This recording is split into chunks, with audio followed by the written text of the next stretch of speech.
Hola, ¿qué tal? Buenas noches. Buenas noches, profe. ¿Cómo andan? ¿Todo bien? ¿Y usted? Me alegro mucho.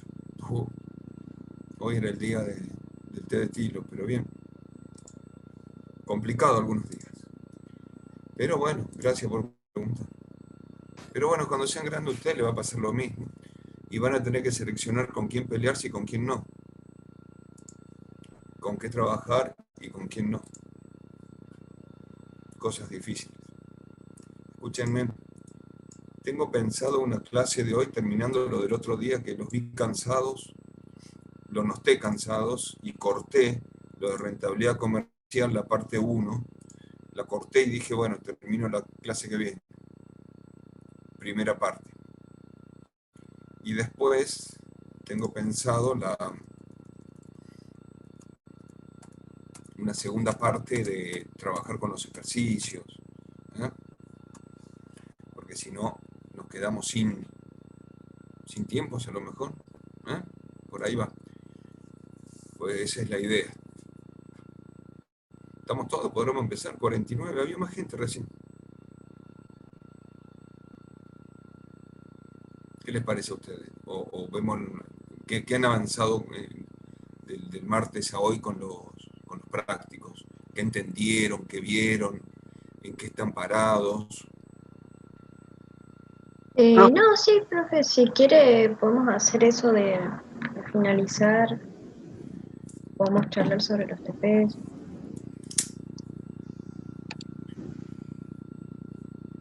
¿Cómo Buenas, anda Guillermo? ¿Qué tal? buenas noches.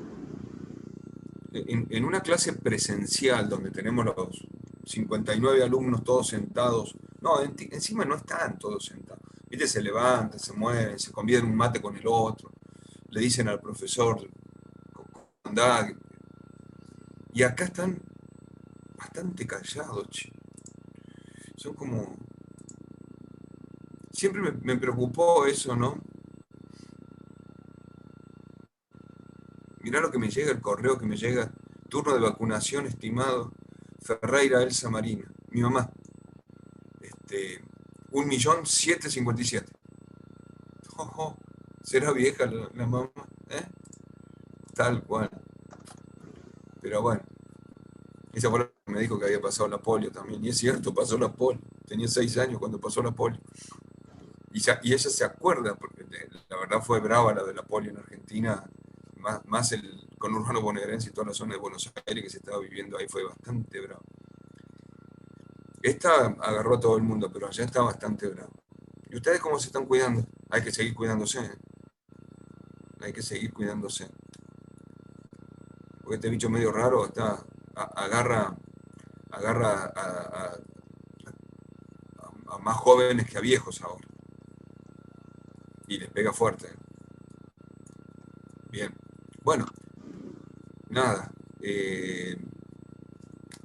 Vamos a empezar por lo que dejamos la otra clase, lo que dejamos el martes. Lo hacemos rápido, no, lo hacemos en el tiempo que corresponde, porque la otra vez le tomé la temperatura y digo, si sigo, me parece que Eric no me va a escuchar, que Facundo, que Leonel, que Nicolás están todos cansados, que Sol Borbón también, Brenda estaban ahí, Plana, que cuando la leo Plana parece piana, entonces parece, digo, uy, tengo un pariente dentro del aula. Pero bueno, sigamos hablando un poquito sobre esto. Hoy leía una nota en Infobae, ya me voy a acordar, digo esto de que me estoy olvidando algunas cosas. Eh, Leía una nota en Infobae de un grupo inversor que había quedado en Argentina como país emergente y había hecho estudios de los países emergentes de la zona y por eso había invertido en Argentina. Búsquenla. Eh, Se trataba de eso, pero obviamente no me acuerdo más de eso, ya me voy a acordar. Ya lo voy a buscar también y me voy a acordar. Entonces, habíamos quedado, porque viste, Guille, que hablábamos el otro día de los países en vías de desarrollo, los desarrollados, que no somos nosotros, estamos lejos, los emergentes y los fronterizos. Sí, señor. Que esa categorización la daba esos grupos financieros mundiales, a lo cual hay que tener mucha creencia. Y que habíamos quedado en que 2009-2017 éramos fronterizos, 2017, 2018-2019 incluidos, habíamos quedado en la categoría de emergentes. Y ahora por esta categorización volvemos a la categoría de, todavía no lo dijeron, lo van a decir en junio, siempre se evalúa esto en junio, volvemos a la categoría de fronterizos. Fronterizos porque tenemos solo 3 empresas, Globan, YPF, y se me olvidé la otra también, 3 empresas de las 9 que estaban antes, que cotizaban en bolsa a nivel mundial, ahora solamente hay 3 que tienen solo el 30% del PBI nacional, que es poquísimo para poder cotizar, y por eso la categorización de fronterizo. Por otro lado, tenemos complicaciones con las reglas de juego jurídicas, financieras, pero sobre todo institucionales, y algo referido a los capitales, que es el control de capitales. Por lo tanto, nadie quiere venir a invertir acá en términos de países fronterizos. Nuestro control de capitales y nuestra institucionalidad es muy baja. Espero que cuando ustedes sean grandes puedan remontar esto, no solo para nosotros, y en un momento pensaba que era bueno para mis hijos, pero no le tengo más esperanza a mis hijos, pero sí para mis nietos, que en cualquier momento ya voy a tener nietos, en cualquier momento. No pierdo las esperanzas de que alguno de mis 2 hijos te haga abuelo. O alquile vientres, o me haga abuelo, qué sé yo. En cualquier momento tenés que dejar la casa y te vas a un departamento, Ricardo. No, yo quiero nietos. Mi señora también, ojalá tuviésemos un par de nietos que hinchen las bolas un rato acá. Pero te llevo los 2 chicos míos una semana. No, te digo que ya lo pasé yo a eso. Ahora quiero nietos, no quiero hijos. Pero también hay una cosa, me preocupa porque mi señora dice que no quiere niños chinos. Porque viste que cada 3 niños que nacen, uno nace chino, dice yo no quiero niños chinos. Bueno, había que entenderlo, ¿no? Está bien, no nos vamos a poner a explicar todo eso. Vamos a seguir con lo que es periodo de... Bien, habíamos visto el otro día, el martes, habíamos visto, pero aún así aclarando lo de los chinos, ahora pueden tener 3 hijos los chinos. Antes podían tener 2 como máximo, desde el 75 al 2010 era uno solo, y ahora han vuelto a tener la posibilidad de tener 3 por familia porque se están volviendo un país demasiado joven, se le están muriendo mucho los viejos. Son todas cuestiones estadísticas de control demográfico. Bien, nada. Métodos dinámicos. Mis hijos me hacen callar a veces porque no les gusta que hable. Métodos dinámicos. Habíamos visto los métodos estáticos. Uno de los métodos dinámicos, a ver qué me pone,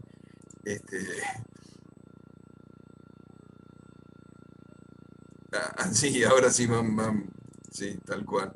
Pero los chinos usaban barbijo antes que nosotros. Vos sabés que en el 2015, dando vuelta, siempre, pero más aún en esa época se veía mucho más. ¿Por qué usaban barbijo? Entonces yo le pregunté en mi bruto inglés que tengo, a lo cual mi señora se reía y como que me cargaba así como una semana seguida por mi bruto inglés, pero me contestaron los chinos, en su también inglés complicado. Ellos no se cuidan, no cuidan a los otros con los barbijos. 2015 me dijeron esto. No cuidan a los otros con los barbijos, sino que se cuidan ellos mismos de tus propios virus. O sea, de mis virus se cuidan. Ojo, el concepto de que cuidarse, ellos se ponen el barbijo para cuidarse de nosotros, no para no contagiarnos. Bueno, bien, volvamos a esto. Estábamos parados en que teníamos rentabilidad nacional y comercial. Estábamos viendo la comercial, la rentabilidad que le gusta al inversor, con su tasa de inversión. O sea que el inversionista va a decir, che, yo quiero una tasa de rentabilidad, a la cual le sumaba una tasa libre de riesgo y algunas cosas más, y me decía, hoy quiero tener un 25% de rentabilidad. No sé, es poquito, pero bueno, ponerle un 25% de rentabilidad. Sobre algunos sectores económicos. Esta tasa de rentabilidad, en los métodos estáticos se comparaba con la tasa de rentabilidad simple del capital social, la tasa de rentabilidad sobre la inversión total, etc. Pero aquellos métodos tenían un año normal solamente, no veían la vida útil completa del proyecto y veían indicadores estilo foto de un solo año. Y de hecho, el periodo de recuperación de capital también estaba dentro de los indicadores que hacían los métodos estáticos. Lo que pasa que ese periodo de recuperación de capital calculado en los métodos estáticos solo me sirve cuando estoy haciendo un estudio de previabilidad, porque la dispersión de datos es relativamente parecida a un 20%. Pero cuando estoy haciendo estudios de viabilidad, como ahora, necesito un periodo de recuperación actualizado. Entonces, ahí tengo ya una diferencia. Y de toda la vida útil del proyecto, ahí tengo la segunda gran diferencia. El valor actual neto, habíamos dicho que era diferente a otros valores que calcula el Excel y a otros valores que calculan otros valores financieros, y lo vamos a llamar BAN nosotros, por ahora. El periodo 0 no se actualiza, Yo actualizo del 1 en adelante. Esto me va a hacer acordar que todas las inversiones se colocan el 1 de enero del año que yo estoy en construcción o en desarrollo. Que para ustedes, ese 1 de enero, 1 del 2021, va a ser el desarrollo del proyecto. Ya lo tenemos como pauta. Ese 1 del 2021 es donde el inversor pone el primer valor de inversión. Le seguirá sumando durante el año o lo pondrá después el 1 del 22 más valores. Entonces, estos métodos dinámicos también hablan del BAN y del TIR, tasa interna de retorno. El método de BAN y TIR van juntos. Ahora vemos, van juntos. El periodo de recuperación actualizado habla también de una balanza, cada vez me sale más derechita, que va poniendo el primer año, la inversión del primer año, y lo trata de nivelar con las utilidades más depreciaciones del primer año. Al segundo año pone la inversión del segundo año y lo equilibra con utilidades más depreciaciones del segundo año. Al tercer año le pone inversiones del tercer año y lo equilibra con utilidades más depreciaciones del tercer año, pero con el valor actualizado de cada una de esas, tanto inversiones del segundo año como inversiones del tercer año, hasta que se equilibra. Y digo yo entonces, ese periodo que se equilibró es el periodo de recuperación de capital. ¿Me interesa saber cuándo recupero el capital? Sí. Al inversionista le interesa la recuperación de capital. ¿Cuándo es bueno? Y esto anótenlo porque no está por ahí, vayan tomando alguna nota por ahí de algunas cosas. Para no leer tanto de los libros o tener orientación que leo en los libros. Periodo de recuperación de capital en el año 2018, en un sistema, o en el año 2012, en un sistema casi sin pandemia, sin sectores de pandemia, sin esta eventualidad que pasa en el 2020 y en el 2021 y en el 2022. Se pensaba que un periodo de recuperación de capital estaba en el término del 60% y entre un 40 y un 60% era de la vida útil total del proyecto, entre el cuarto y el sexto año era bastante admisible, más llegando al cuarto. Cuarto, quinto año se consideraba que el proyecto tenía buen periodo de recuperación de capital. Hoy, en plena pandemia, el análisis del periodo de recuperación de capital no tiene un parámetro que me esté relacionando como en el 2010, 2011, 2012, que decíamos, si recuperamos entre un 40 y 60% de la vida útil de un proyecto, vamos a andar bien con el periodo de recuperación de capital. Al inversionista le va a gustar la idea. Hoy no lo tenemos así. Por lo tanto, ese análisis va a ser en el conjunto total de todos los otros indicadores. Cuando este periodo de recuperación me va a dar un valor y yo lo analizaré en el conjunto de los otros indicadores. Valor actual, el otro indicador importante que va de la mano con el TIR, tasa interna de retorno, ahí vemos qué son las dos cosas. El VAN es un valor que me dice el inversionista, me pide el inversionista, ¿no? Me dice una tasa interna, una tasa del inversionista del 25%, como decíamos recién, y si yo logro poner tasas en un eje y pesos en el otro de recaudación, voy a poder poner todos los VAN entre dos cosas: la diferencia de corriente de liquidez ingresante y egresante, corriente de liquidez neta. Cuando yo puedo calcular la corriente de liquidez neta de un proyecto en un flujo de fondos, y desde la fase operativa, el VAN es un valor operativo. El VAN es un valor que funciona con corriente de liquidez. Cuando tengo entonces la corriente de liquidez neta para poder calcular un flujo de fondos desde el estilo de vista productivo, el VAN tiene mucho que ver con lo productivo, mide la gestión productiva, y la gestión de ingreso y egreso se mide en términos de compra y de venta, compra de materia prima y venta del producto. Entonces, para una tasa TI, que es la que me pide el inversionista, en algunos libros aparece TR como la tasa de referencia. La TI y la TR son la misma, es la que me pide el inversionista. A lo mejor, para esta tasa de referencia que me pide el inversionista, el VAN tenía un valor positivo. Porque el VAN puede tener un valor positivo, entonces genera valor.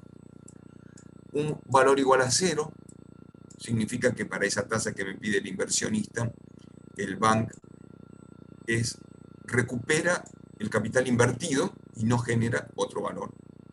Y un VAN puede ser con valores negativos, por lo tanto, un VAN negativo para la tasa de referencia lo que me está indicando es que no solo no genera valor, sino que ni siquiera recupera lo que se está invirtiendo en términos de inversiones para recuperarlos con capital genuino, no con patrimonio. Yo puedo recuperar inversiones con patrimonio y me quedo sin empresa, porque me como la empresa.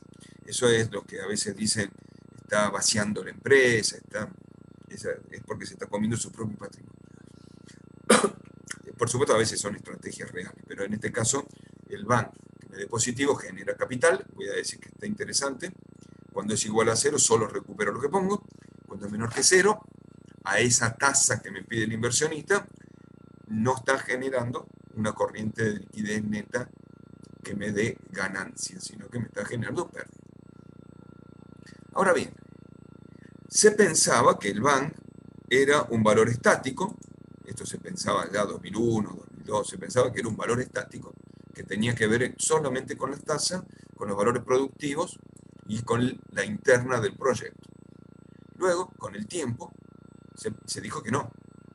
Y entonces, para tasas menores que la que me pide el inversionista, hay otros valores de VAN, y digo, para una tasa 0 también hay un valor de VAN. Para tasas mayores del inversionista tendré también valores de VAN, y para una única tasa que me dé el VAN 0, a esta tasa la llamo TIR. A esta tasa la llamo TIR. Es la que hace que el VAN sea igual a 0. A ver. Pero este VAN que me dio positivo acá, el otro VAN que a una tasa mayor también me dio positivo, pero menor valor que anterior. Este VAN que también me da positivo a la tasa del inversionista. Este VAN que me da también positivo y el VAN que me da C0, me generan una curva. Esa curva habla de la flexibilidad del VAN. Habla de que el valor del VAN es un valor flexible. Primer valor interesante para poder hacer un análisis. El valor de flexibilidad. Es como una caja de cambios. Cuando el VAN es flexible es importante. Y cuanto más flexible, mejor. Porque tiraría las tasas de referencia mucho más lejos. Pero también esa flexibilidad es por valores internos. Pero también el VAN es volátil. Y uno habla de variables volátiles cuando la volatilidad de una variable interna es provocada por valores externos al proyecto. Entonces la volatilidad del BAN ya no pasa por valores internos, sino por valores externos. Entonces, tengo que ver que lo que pensábamos hasta el 2001, 2006, 2007, con las crisis que se fueron produciendo en ese momento, hablaban de un BAN estático, de un solo valor, de que no tenía por qué moverse por valores externos, ni siquiera internos, o que los internos los podía medir. Ahora tienen otras variables, y variables fuertes. ¿Qué buscamos? Primero, que a la tasa de referencia el BAN nuestro sea positivo. Y que buscamos que la diferencia entre la tasa interna de retorno y la tasa de referencia del inversionista sea la distancia esa lo mayor posible. El mayor valor de datos. ¿Y qué buscamos? Que el BAN sea lo más flexible posible. Que tenga la mayor distancia entre el 0 y el TIR. ¿Por qué? Aunque sea petizo. Digo, a ver, aunque sea en estas condiciones. No así, mira. Este BAN del proyecto A, si bien tiene valores altos de BAN, tiene poca flexibilidad en tasas. Una pequeña variación de las tasas que me pide el inversionista ya me hace llegar a la tasa TIR. En cambio, el otro BAN, con valores de ganancia más pequeños, llega a la tasa de referencia del inversionista y llega a la TIR mucho más lejos. Tengo mayor posibilidad de trabajo con las tasas. ¿Y qué son las tasas? ¿De qué tasa estamos hablando fundamentalmente? De la relación que hay entre la tasa TIR y la mayor tasa posible para pedir préstamos. Si la tasa de préstamo es mayor que la TIR, no voy a poder pagar el préstamo. Lo voy a poder pagar solo con desarrollo, comiéndome capital y comiéndome patrimonio. Lo voy a pagar no con utilidades netas, sino con capital y con patrimonio. Cosa que obviamente hace que la empresa, año por año, vaya perdiendo patrimonio. No queremos empresas que pierdan patrimonio. No queremos empresas que pierdan capital de inversión, sino que generen lo suficiente para tener su propio capital para pagar sus inversiones y su desarrollo de préstamos. Si no, tengo que definir una empresa que no tenga préstamos. Y eso hoy en la actualidad no es concebible en las pautas financieras y en el contexto económico que se vive. Por lo tanto, la tasa de referencia del inversionista, la TI, tiene que estar lejos y bien lejos de la tasa de referencia de TI. Cosa de cualquier variación en políticas económicas que me aumente las tasas, el TIR lo tenga bien lejos.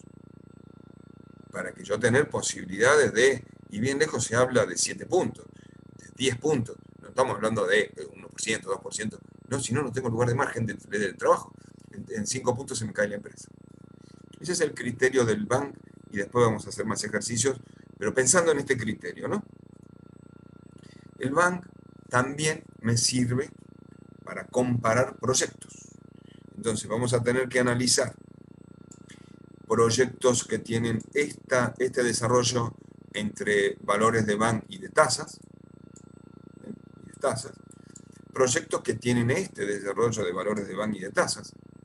Y bueno, entre estas tasas que son iguales a valores menores que tasas, yo voy a pensar que es preferible elegir el proyecto A antes que el proyecto B para tasas de esa referencia.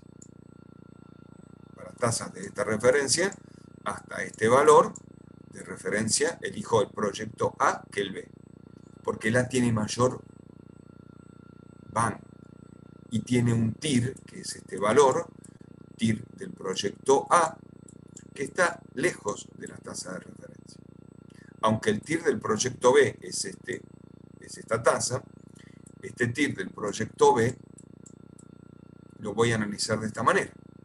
Para tasas que me voy acercando entre la referencia y la TIR del A, voy a elegir el proyecto A porque tiene mayor Perdón, sí, el proyecto A porque tiene mayor TIR. Está bien, el proyecto B es, lo estoy leyendo. Voy a elegir el proyecto B porque tiene mayor TIR y tiene mayor VAN. Y para valores que estoy aquí, voy a elegir el proyecto B, por más que tenga un valor chiquito de ganancia, de VAN, y un valor también pequeño de flexibilidad ante la TIR. Pero lo tengo que elegir si tengo que elegir, si no me queda otra comparación. Eso en términos de proyectos que son comparables en tecnología, en desarrollo, en cantidad de empleados que tiene la empresa, en empresas parecidas no necesariamente igual, y que trabajen sectores parecidos. Los sectores alimenticios se comparan con sectores alimenticios. Un textil lo puedo comparar con un constructivo. Escuchen lo que digo. Un textil lo puedo comparar con un constructivo. Si ustedes se fijan en esos sectores, la variabilidad que tienen en el PBI es parecido.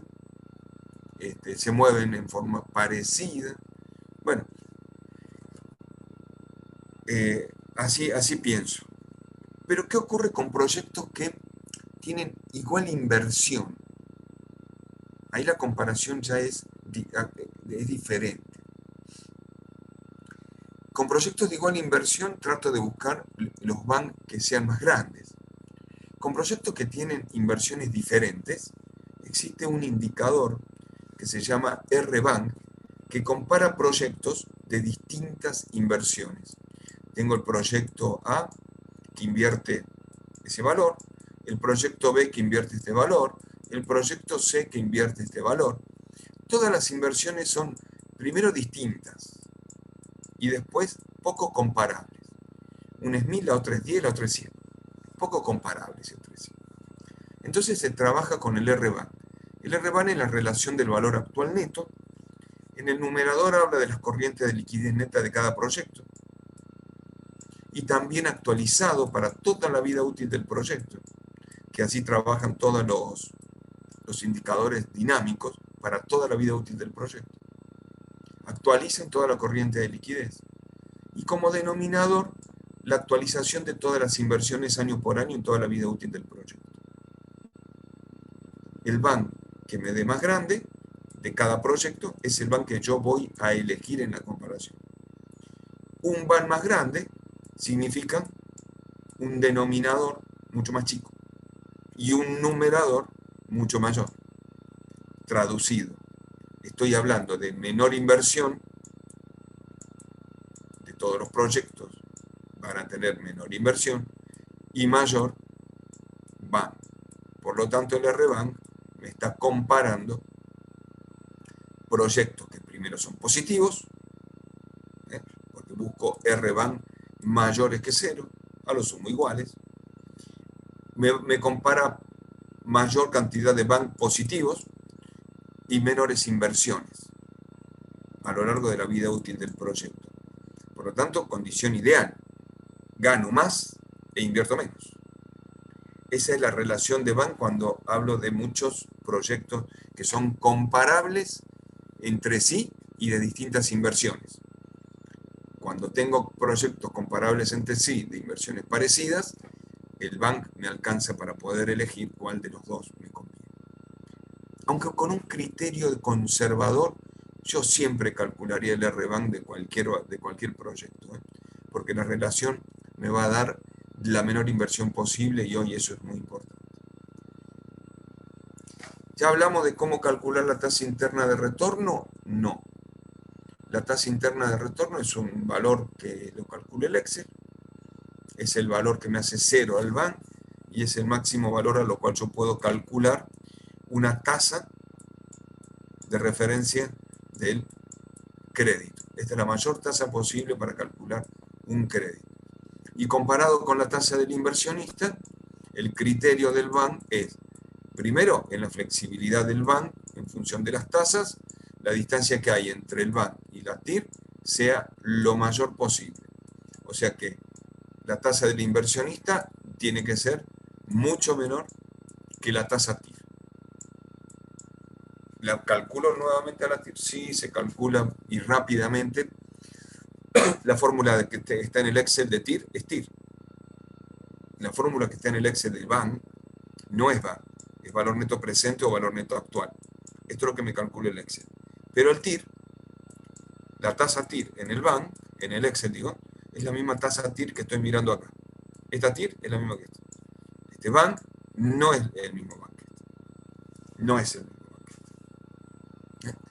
El criterio del valor neto presente o valor neto actual, que está en muchos libros, uno lo confunde con el valor actual neto, pero no.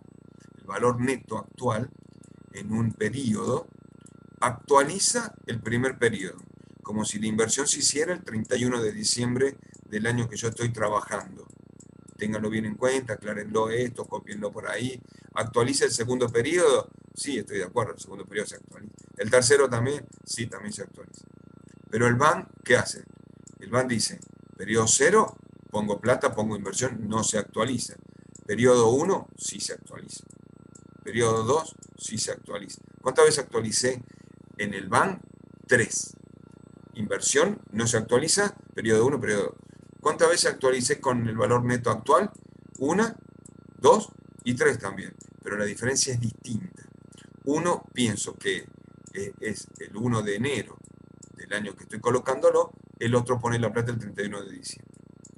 Uno piensa que es un método contable, mientras que el otro piensa que es un método productivo.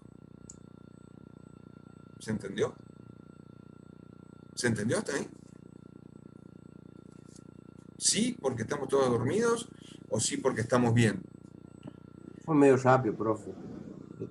¿En serio? ¿Y por qué no me dijiste antes?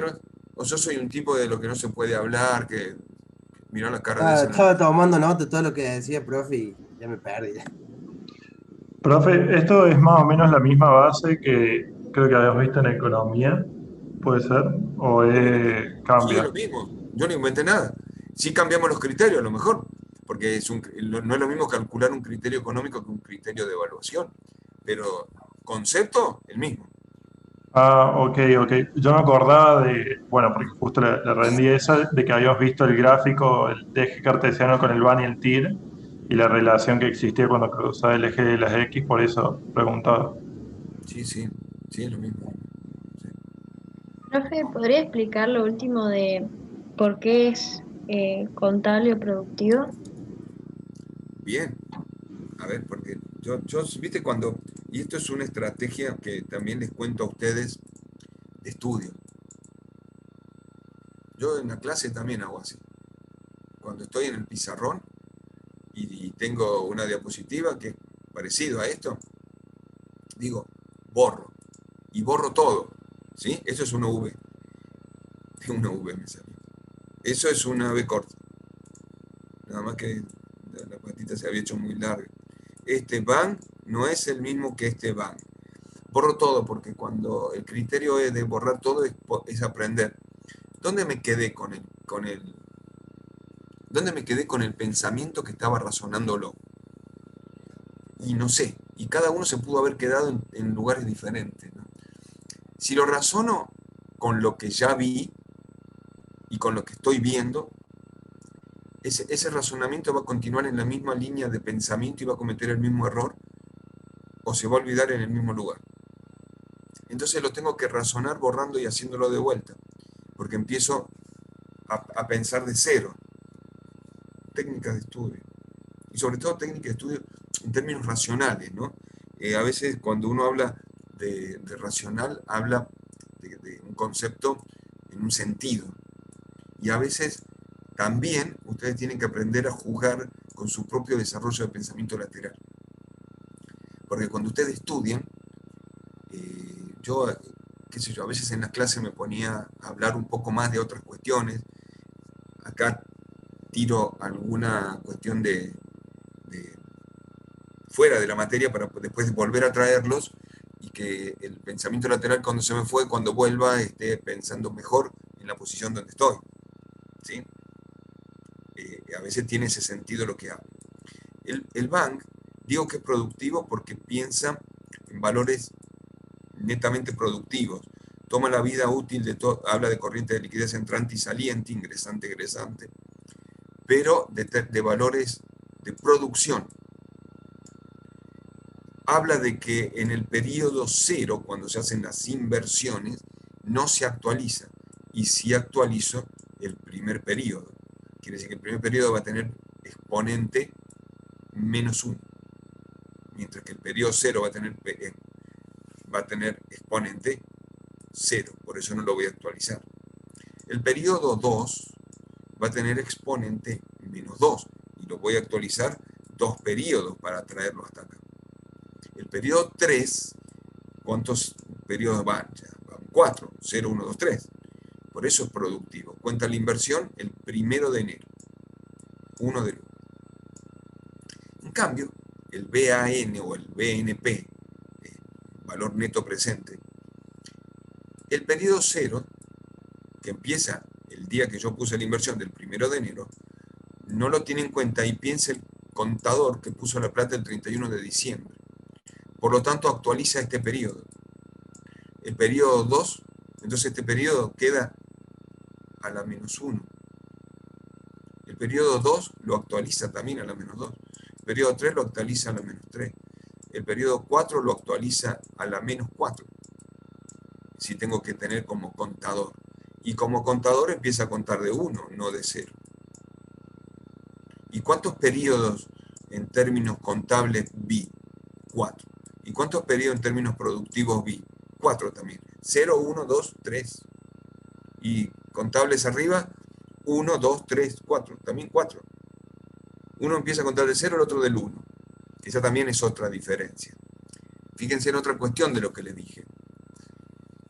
No solo lo expliqué diferente, sino que le puse otra lógica de explicarlo. Antes no había dicho esto que dije con los contadores. Con los contadores menos I y de I que cuenta de 1 a 0. De 0 o de 1 en adelante. ¿Se entiende? Digo, como para ir pensando. Bien. Ahí vamos. ¿Se entendió ahora? Sí, ahora sí, profe, gracias. En realidad no tiene por qué agradecer. Yo le digo a los profesores con los que trabajo, a veces capacitándolos, que la función del profesor termina cuando el alumno aprendió. Si no aprendió, también no mereces tu sueldo. Y la verdad que a veces en la secundaria nos pasaba. Che, los profesores nos daban clase y se iban. Y la preocupación del profesor tiene que ser, cuando el alumno aprenda, yo voy a estar merecedor de mi sueldo. Si no, es decir, la función mía es que ustedes aprendan, no que yo enseñe. La verdad yo me creo que algo sé. Guillermo algo sabe, Vicente algo sabe, algo. Hay gente que sabe muchísimo más que nosotros. Y algo sabemos también de la práctica, pero algo. ¿Qué importa lo que sabemos nosotros? Si el tema es que ustedes aprendan. El mayor problema y preocupación nuestra es que ustedes aprendan. Entonces no tienen que agradecer. Yo les agradezco que estén del otro lado. En serio, les digo a veces. Bueno, tasas internas de retorno. Si esto es 10 años de periodo, que es así como se calcula en 10 años, los contadores van a ser 1, 2, 3, 0, 1, 2, 3, 4, 5, 6, 7, 8, 9, 10.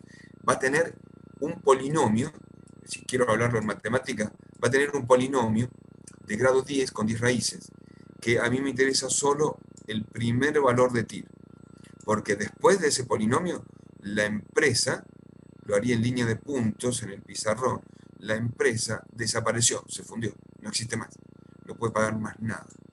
Y si puede pagar es con acreedores y con quiebra. Entonces, acá también comparo los proyectos. La TIR me compara proyectos.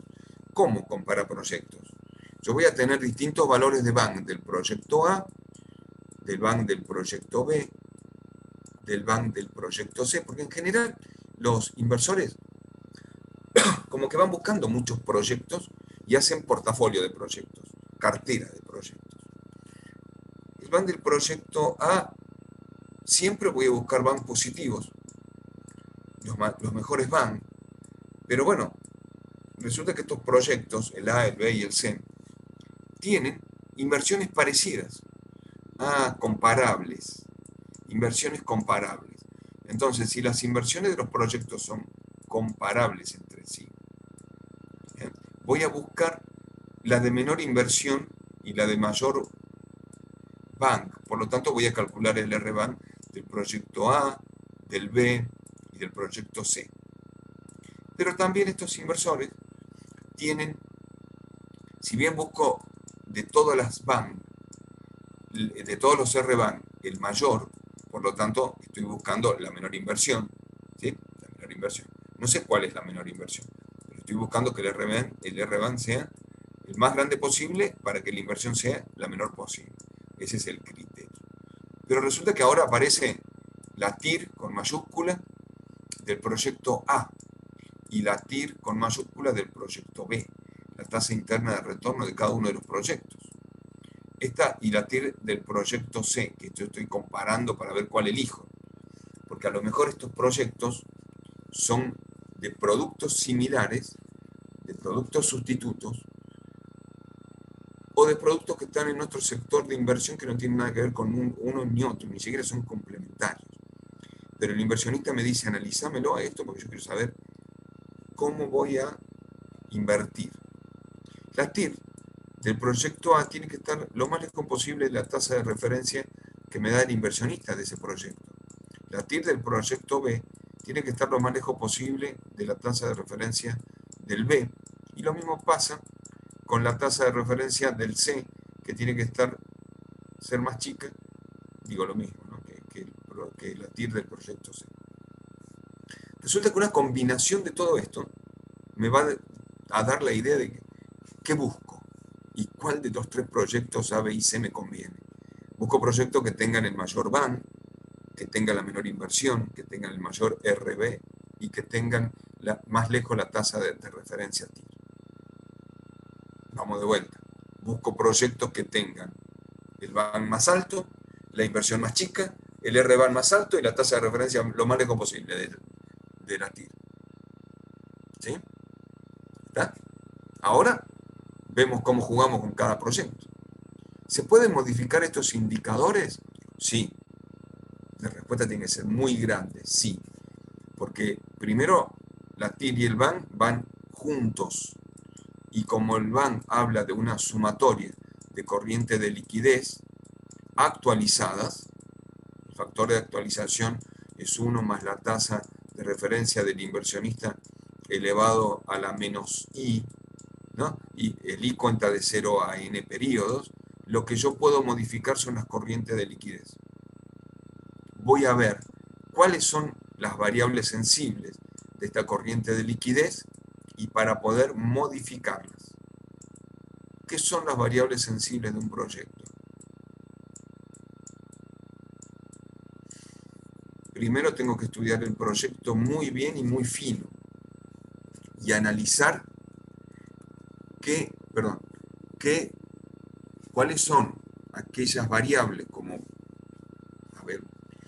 variables del estilo mano de obra, directa e indirecta, variables del estudio costo productivo, pero bueno, dentro del costo productivo va a estar el costo de materia prima, va a estar el costo de la mano de obra que ya lo puse antes, va a estar el costo de los insumos, variables productivas como precio de venta, que puede cambiar, variables sensibles como cantidad de producción, y ahí tengo ya la idea de expandirme en el mercado. Yo analizo para un Q definido, pero pienso en la expansión cuando hablo en variables sensibles. Estas variables, precio de venta, precio de mercado, algunas son externas, otras internas, tasa del inversionista, que me dé menos o más. Digo, ¿qué hacen estas variables? Fundamentalmente, actúan sobre los indicadores modificándolos. Actúan sobre los indicadores modificándolos. ¿De qué manera los modifican? Muy poca variación de estas variables influye sensiblemente en el crecimiento o decrecimiento de los valores de los indicadores, de cualquier indicador. A esto se le llama variables sensibles. Las tengo que estudiar, las tengo que identificar en mi proyecto. Son los que me van a definir el éxito o el fracaso de mi proyecto. Son las que yo voy a poder mover dentro de ciertas estrategias del proyecto. Eso son los criterios que... Bueno, todo lo que yo estoy diciendo acá, lo leen de Zapac Chain o lo leen del Vaca Urbina y deberían entender más o menos parecido o que ellos digan lo mismo. Pero son los criterios básicos de un proyecto. ¿Sí? No termina acá, la parte 2 viene con 3 partes, a veces las partes 2 no son tan buenas, ¿viste? Y la parte 3 hacen para ver si remontan un poco, ¿viste? Así como el Marginal 5. Hicieron una historia con el Marginal 1 y 2, la 3 y la 4 fue cualquier cosa y la 5 retoma la historia de la 2. Ya no entiendo cómo es, no va. Bueno, no importa. Es como poner una película en Netflix, ¿no? Apenas la pones en Netflix te dormís a los 10 minutos. Bueno, parte 2 de esto lo veremos la clase que viene, pero la clase que viene también vamos a dividirnos con Guillermo de todos los proyectos que están trabajando y lo podremos dividir un poco. Ya nos vamos a dividir, hoy no creo, Guille, vamos a contestar preguntas generales hoy me parece. La clase que, en este curso por lo menos, la clase que viene dividimos grupos internos y externos. Yo siempre me quedo con los mejores proyectos, Guille, así que esta vez quédate vos con los mejores. ¿Cuál agarra? ¿Los pares o los impares? No, este año los impares. Está bien. No, porque el año pasado perdí con varios proyectos, no fueron tan buenos los míos. Entonces, me costó la interna de la cátedra y me costó. Vamos a ver si este año hacemos mejores proyectos trabajando y me parece que los impares van a trabajar mejor que los tuyos. Bueno, Londero, ¿estamos con esto? ¿Van entendiendo un poquito? De a uno contesten, porque si no todo. Sí, ¿Se entendió algo, profe? El último se entendió. Sí, se entendió. Tampoco es para meterle tanta ficha de junta, ¿no? Por eso que lo dividimos en 3 partes. Ahora, la parte que sigue es otra cuestión. Estos puntos tienen práctico, entonces capaz que cuando veamos unos ejercicios se aclara mucho más rápido la duda de cómo se trabaja con esto, ¿no? Sí, y yo les debo el flujo de fondo operativo y financiero. Bueno, vienen estos temas, ¿no? Pero tengo que trabajar sobre eso fundamentalmente. Bueno, a ver, vamos viendo así, empiecen a hablar de a uno, no importa, si empiecen a hablar a ver cómo están con el tema de los prácticos, pudieron reunirse virtualmente por grupo, cómo están tratando de organizarse, porque esa es una parte difícil. Es decir, ya tenemos el grupo, ya tenemos el sector, el proyecto, estamos trabajando en el alcance y en la oportunidad, pero nos pudimos juntar virtualmente, obviamente. ¿Cómo se están moviendo en eso? Nosotros por lo menos todavía no, profe. Tenemos planeado, ahora bueno, estamos coordinando juntarnos, juntar más información, todo eso. Bien, sí, porque si no vamos a ir quedándonos... Sí, rezagado. Traten de buscar qué sucede.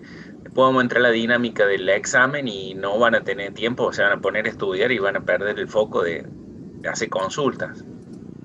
Y lo ideal es tratar de aprovechar un poco las vacaciones para que avancen en ese punto, en el práctico. Profe, una consulta. Nosotros nos juntamos, más o menos vimos las unidades y dijimos qué información podemos buscar más o menos de cada lado. El problema es que no sabemos después qué vamos a hacer con esa información. Porque está bien, nosotros ahora buscamos todo, pero cómo vamos plasmando todo lo que encontramos. Porque son como unidades muy distintas. Por ejemplo, en la unidad 2, por ahí analizás todo el mercado, la competencia, y en unidad 7 analizás la mano de obra.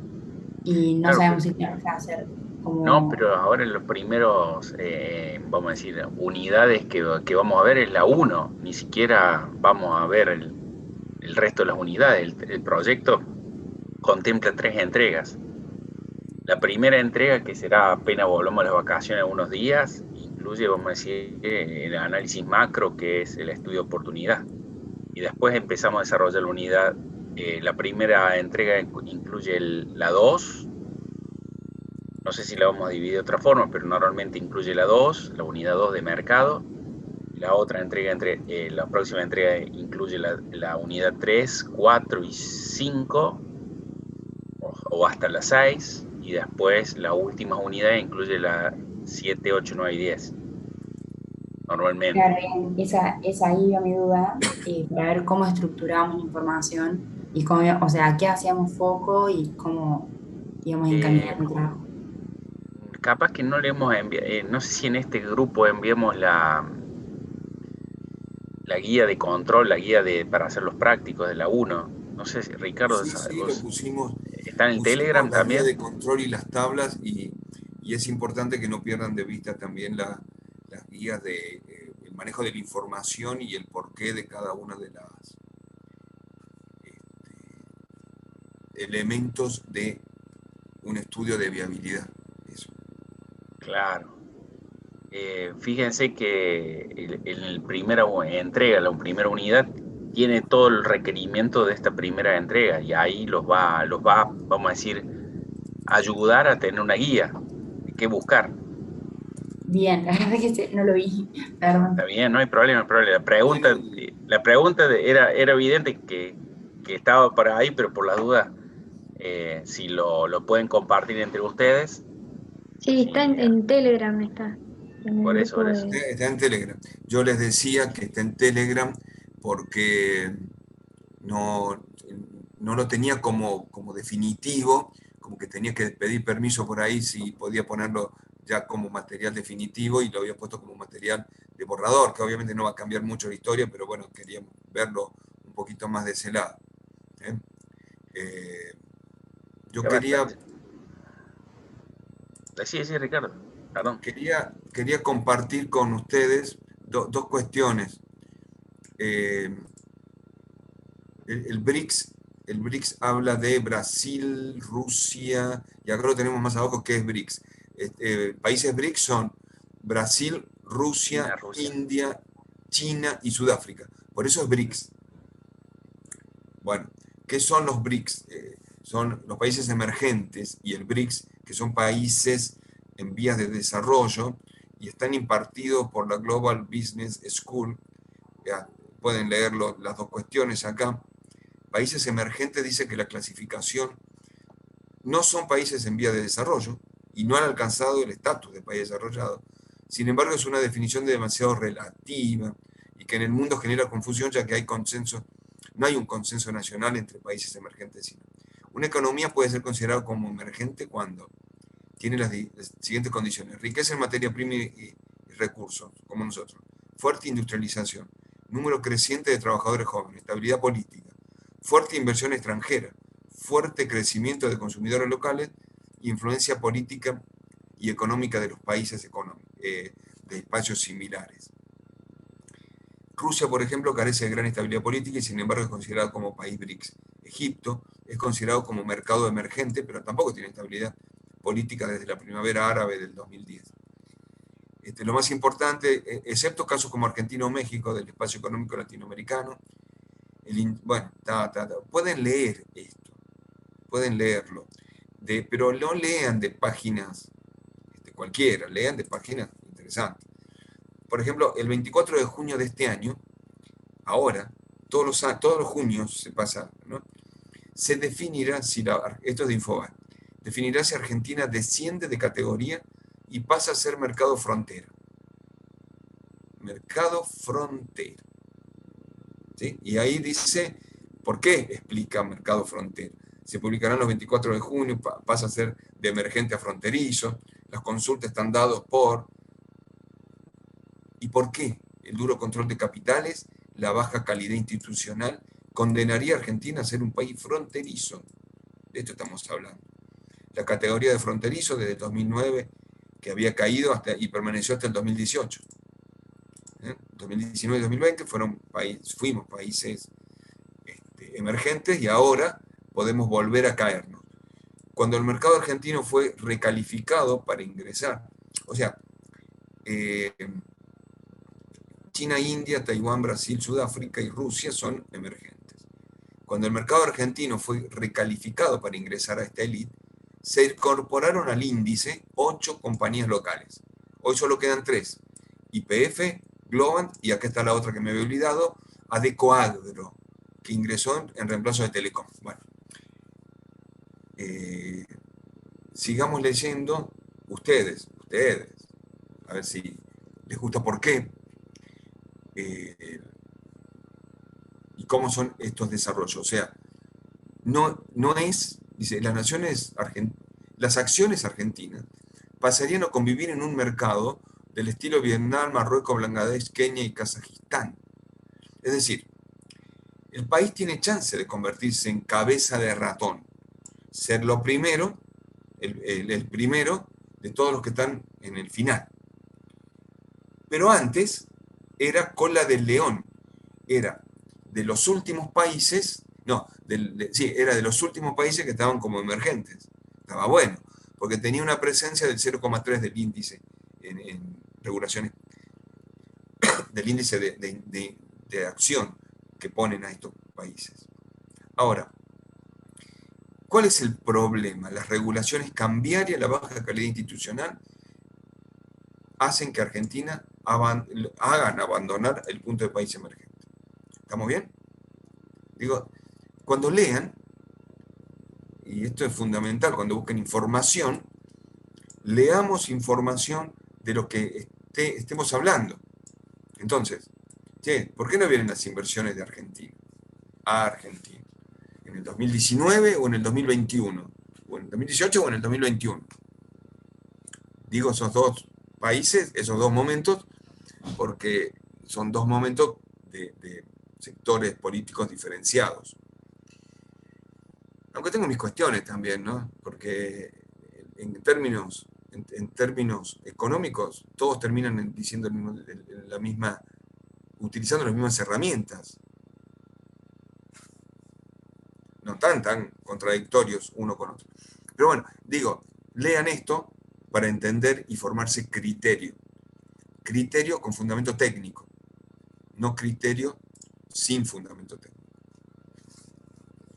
Profe, una Sí. consulta del grupo 5, estamos con biocombustible. Le quería consultar, primero que nada el rubro, para dejarlo bien definido, que por ahí no teníamos dudas si era energía o combustible. Según lo de la Secretaría de la Nación, encontré que era dentro de energía, hidrocarburo, biocombustible. ¿Está bien trabajarlo así? Así está bien trabajando. Y Bien, acordate que si sale la ley, volvemos todo para atrás. Y no importa. sí. ¿Eh? Venimos como una amenaza con eso. Sí. El alcance me daba duda, porque viendo los pasos que daba a seguir la primera parte, es como que finalizás eligiendo el producto dentro del sector. Y me daba duda porque cuando definimos el alcance es como que ya tenemos el producto y decimos si queremos ser nacional, internacional, darle al sector agrícola, a todos los particulares. Me hacía duda ahí. Vos vas a fabricar biocombustible y vas a vender biocombustible. El tema es definir tu mercado de venta. ¿Qué biocombustible vas a hacer? Soja, dijo. No, ¿qué vas a hacer? ¿Cómo que vamos a hacer de producir y vender o solo vender eso? Claro, ¿No? porque ¿De qué? ¿Cuál va a ser ¿De qué? tu biocarburante? A Claro. base de eso. Estábamos viendo las alternativas de eso. ¿Pero biodiesel o vas a hacer derivados de alcoholes? No, de biodiesel. Biodiesel, listo. Sí, no alcohólico, dale.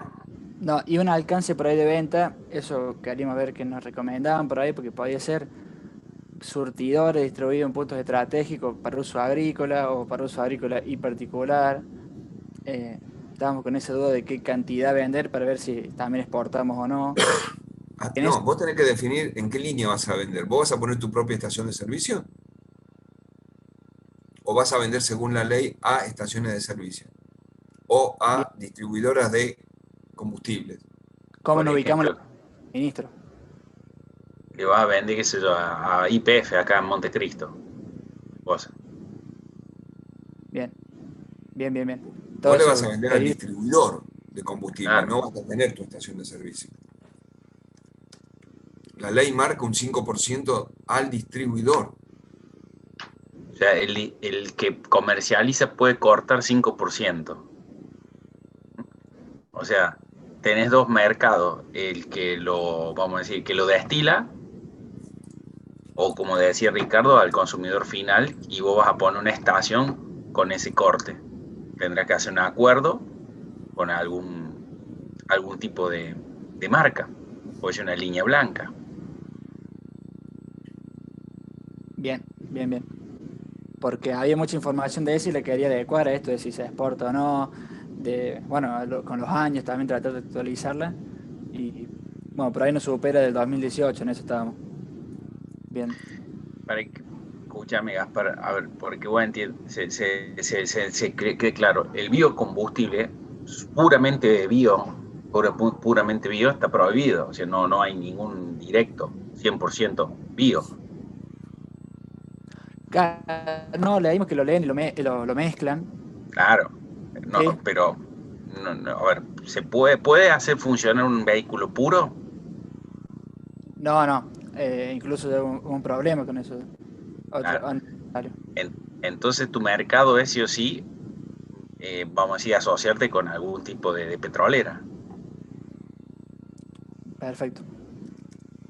Por otro lado, la ley, la 26093, habla de la prórroga hasta el 31 de diciembre del 2024 del régimen de promoción para la producción de biosustentables. Y habla de que el biodiesel de soja tiene que estar diluido en el gasoil al 10%, y el etanol de caña de maíz y de maíz y de caña al 12% en la nafta. Eso se va, y hay el sector necesita y argumentan al menos un 40% para operar. Hay 30 pymes de biodiesel en Argentina en crisis y 10.000 empleos en riesgo. Esto búsquenlo en la CEPREP. ¿Están tomando nota? Sí, profe. CEPREP es la cámara que agrupa a todos los productores pymes regionales de biocombustible. Se llama así, Cámara Argentina de Empresas Regionales Elaboradoras de Biocombustible.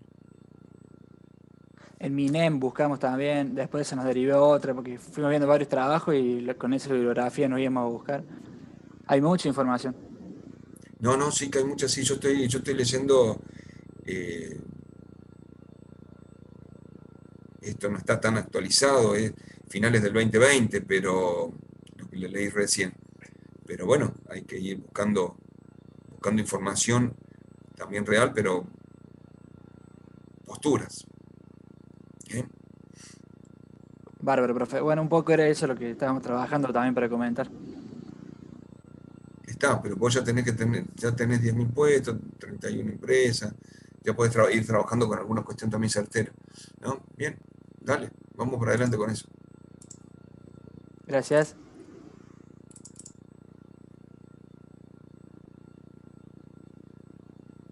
Bueno, el martes que viene nos separamos por grupos. Dale. Así Profe, rinden ¿puedo más. hacer una consultita antes de Por terminar la favor, clase? Florencia. Sí. Buenas noches. Bueno. Más o menos también creo que va por el lado de Gaspar la pregunta del tema del alcance, pero no sé si será por la hora, no lo terminé de entender a la respuesta. Nosotros somos el grupo 13 y estamos trabajando con lo que es la industria papelera a base de caña de azúcar. Entonces, nosotros cuando empezamos a analizar el tema del alcance, dijimos, bueno, para ser competentes, digamos, en el área, vamos a poner una vara alta. Y nos pusimos a investigar un poco lo que es la empresa Ledesma, que es la principal productora dentro de Argentina. ¿El tema cuál es? Que el alcance de Ledesma también va, Ledesma exporta, hace todo lo que es América, e incluso hace fuera de América también. Entonces, nuestra duda ahí surgió. Si nosotros analizamos como que fuéramos a hacer exportaciones o nos quedábamos solamente dentro de Argentina. Pensamos en un momento quedarnos solamente a analizar lo que era el alcance provincial y nacional, porque dijimos, bueno, capaz que sea más simple y tengamos más datos y podamos ser más certeros, pero después dijimos, entrar de por sí a la industria de la papelera tiene barreras muy grandes de lo que es terreno, de lo que es maquinaria, de lo que es inversiones en general, como para decir, me quedo solamente dentro del país, ¿por qué no voy a exportar? Entonces, bueno, teníamos como esas dos alternativas y no sabíamos cuál podía llegar a ser mejor. Analizá esta respuesta, lo que yo pienso de todo lo que vos me dijiste. Me salí de toda esa estructura que vos estabas pensando y dije, la expectativa no está puesta en todo lo que vos me estás diciendo, sino la mirada tiene que estar puesta en cuál es la expectativa del mercado que vos querés acaparar. Y ese mercado que puede estar saturado por una empresa, monopolizado por una empresa, vos tenés que pensar en 3%, 5, 10, 15 valores pequeños y desarrollar el mercado tuyo propio a partir de esos valores. ¿Me expliqué? ¿Se entiende? Es decir, vos no pretenderás competir en los primeros años de tu vida, de tu vida de empresaria, con empresas que tienen 50 años. Entonces, ¿cómo es la mejor forma de crecimiento? Es desarrollar el mercado tuyo, propio. Entonces, ¿qué vas a pretender? ¿El 3, el 5, el 10% del mercado de la industria que ya está desarrollado y monopolizado? Y en eso vas a captar también la demanda insatisfecha de otro lugar.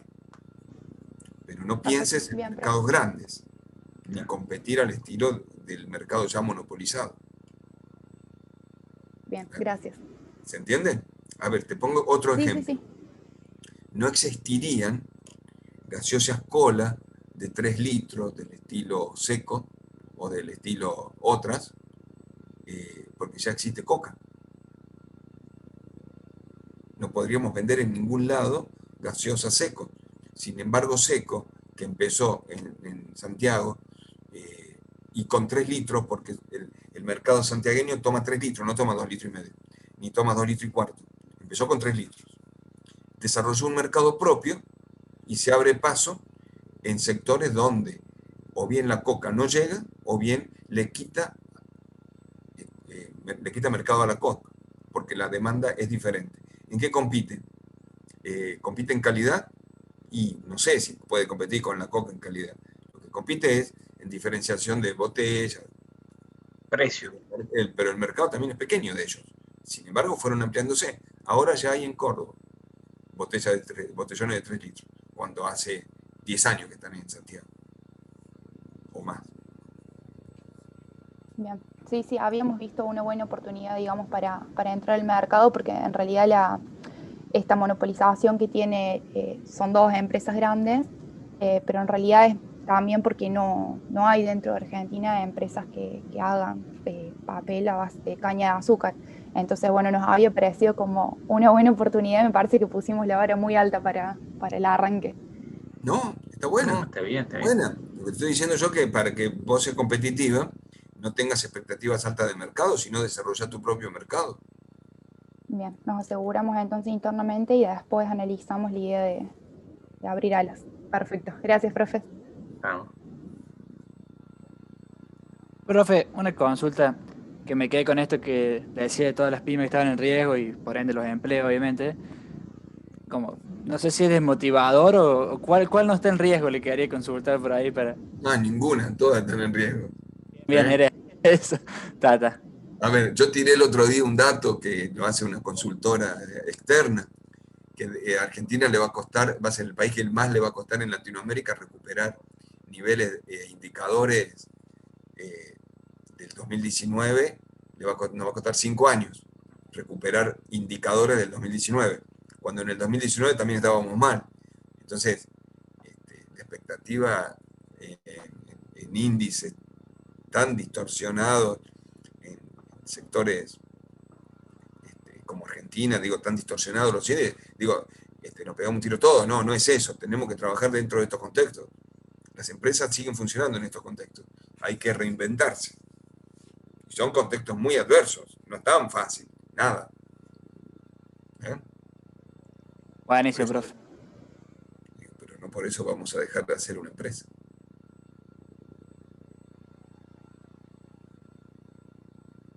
Bueno, chicos. Guille. Bien, vamos avanzando. Ya nos queda poco para ir terminando las 10 unidades. Estamos más cerca de ir finalizando. Lo bueno es que con lo que han visto los chicos ya tienen más Sí, Es sí. mejor ahora, tiene la vara mejor. El lunes, no, con ellos el martes. El martes nos dividimos y tratamos de cerrar a las 9. Y así nos quedan unos ejercicios. Dale, vamos para adelante, Guille, con eso. Bueno, Chicos, gracias por todo. Gracias a vos, Finalizamos por profe. hoy. Buenas noches, buen fin de. Descansen. igual. Chau, chau. Gracias. Chao, chao.